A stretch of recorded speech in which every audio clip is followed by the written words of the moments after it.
Hi everybody, welcome to Non-Perfect Parenting. We are here talking about this great 4-piece cutting set.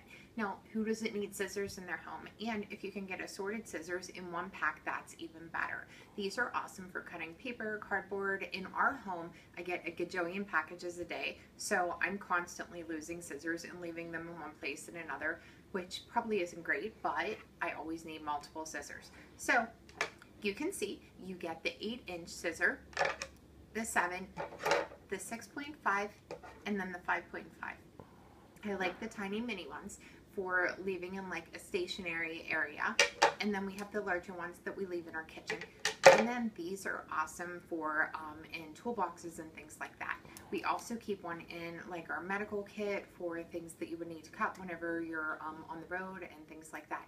So you can purchase these on Amazon.com. Make sure to check out my entire review on Non-Perfect Parenting and go there for all your other reviews and giveaways. Thank you so much. Have a great day.